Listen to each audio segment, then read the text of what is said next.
نبی پاک صلی اللہ علیہ وسلم کے صحابی حضرت تمیم داری رضی اللہ تعالیٰ عنہ فرماتے ہیں میں حضور کے ساتھ تھا، ایک جگہ کھڑے تھے، ہم بہت سارے صحابہ تھے، ایک اونٹ دوڑا دوڑا آیا، اس نے پہلے حضور کی قدم چومے، پھر کان میں کچھ کہا اونٹ نے، تو حضور فرمانے لگے تو فکر نہ کر، اگر تو سچا ہے تو تیری مدد ہوگی، اور اگر تو جھوٹا ہے تو تجھے تیرے جھوٹ کی سزا ملے۔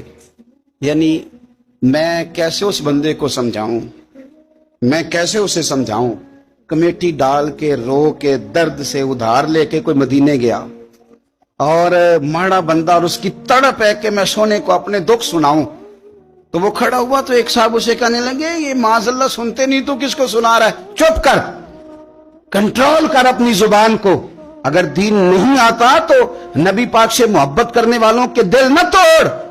جو رسول اونٹوں کی بولیاں بڑے خوب طریقے سے جانتے ہیں وہ اپنے غلاموں کی باتوں کو نہیں سنتے۔ رانجہ رادی کرنے والے ان کی بھی کیا ہی بات ہے، روزے دے دوالے نے غلاماں دیاں ٹولیاں، اور ویکھو ایک پہ سن دے کروڑاں دیاں بولیاں۔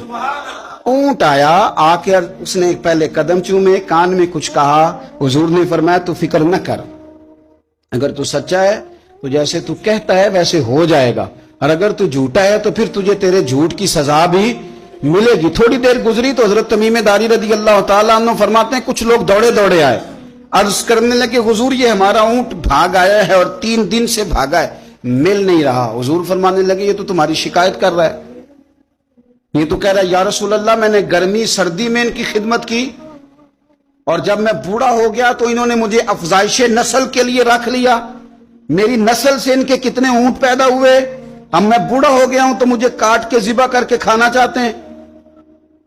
اس نے کان میں کہا، حضور نے ترجمہ کر کے بتایا، کریم رسول فرمانے لگے بولو تم کیا کہتے ہو؟ کہنے لگے سونیا جی جس نے جو آپ کو بتایا نا بالکل ہی سچ بتایا ہے۔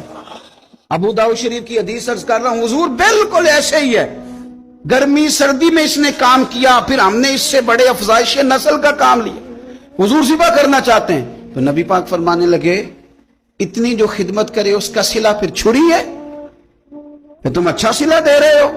کہنے لگے حضور ہم کچھ نہیں کہتے، ذبح بھی نہیں کرتے، آپ اس کو دے دیں۔ حضور فرمانے لگے اب نہیں میں تم پہ اعتماد کرتا، اس طرح کرو میرے ہاتھ بیچ دو۔ 100 دینار کا میرے نبی پاک نے اونٹ خرید لیا۔ حضور نے نا اونٹ کو تھپکی دی، فرمایا جا تو آزاد ہے۔ اونٹ نے نا پتہ نہیں کیا باتیں کی، ایک بات کی تو حضور نے فرمایا آمین، دوسری کی تو کہا آمین، تیسری کی دعا کی تو کہا آمین، چوتھی بات اونٹ نے کی تو نبی پاک رو پڑے، اونٹ چلا گیا۔ صحابہ کہتے ہیں عرض کی یا رسول اللہ اونٹ نے کیا کہا ہے؟ تو حضور فرمانے لگے اس نے پہلی دفعہ یہ کہا ہے کہ یا رسول اللہ اللہ آپ کو میری طرف سے، اسلام کی طرف کے اور قرآن کی طرف سے بہترین صلہ عطا کرے۔ تو میں نے کہا آمین، اور پھر اس نے کہا دوسری دعا دی، اے اللہ کے پیارے رسول صلی اللہ علیہ وسلم جس طرح آپ نے آج میرا خوف دور کیا ہے، میں دعا کرتا ہوں اللہ آپ کی امت سے قیامت کا خوف دور کرے۔ اور میں نے کہا آمین، تو نبی پاک صلی اللہ تعالی علیہ وآلہ وسلم فرماتے ہیں پھر اس نے تیسری دعا کی، عرض کی یا رسول اللہ صلی اللہ تعالی علیہ وسلم جس طرح آج آپ نے میرا خون بچایا ہے، سنیا میری دعا ہے رب تیری امت کا خون محفوظ کرے۔ تو میں نے کہا آمین۔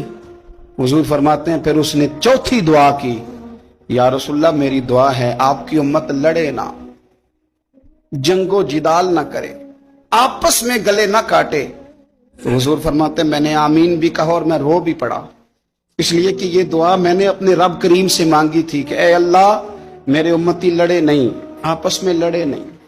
تو یارو بچے لڑتے ہیں، بچے لڑتے ہیں تو کیا باپ خوش ہوتا ہے؟ وہ تو پریشان ہوتا ہے، روتا ہے، میری امت لڑے نہ۔ تو میرے رب کریم نے فرمایا محبوب یہ دعا مجھ سے نہ مانگیے، یہ خدا کی حکمت کا تقاضا ہے، یہ لڑیں گے۔ تو نبی پاک صلی اللہ علیہ وسلم فرماتے ہیں جب لڑائی کی بات کی تو میں نے پھر اس وقت میں عبدیدہ ہو گیا، میں رو پڑا، یہ نازک مسئلہ ہے، تکلیف والا ہے کہ یہ لڑیں گے، کچھ لوگ فرقے بنا لیں گے، الگ عقیدے گھاڑ لیں گے اور سچے سچے مسلمانوں سے لڑیں گے۔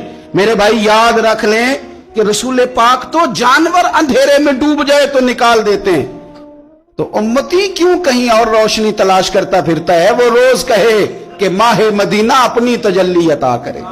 یہ ڈھلتی چاندنی تو پہر دو پہر کی ہے. میرے رسول پاک صلی اللہ علیہ وسلم ہر ایک کا خوف دور کر دے, ہر ایک کی پریشانی دور کر دے, ہر ایک کو حضور نواز دے, ہر ایک پر کرم نوازی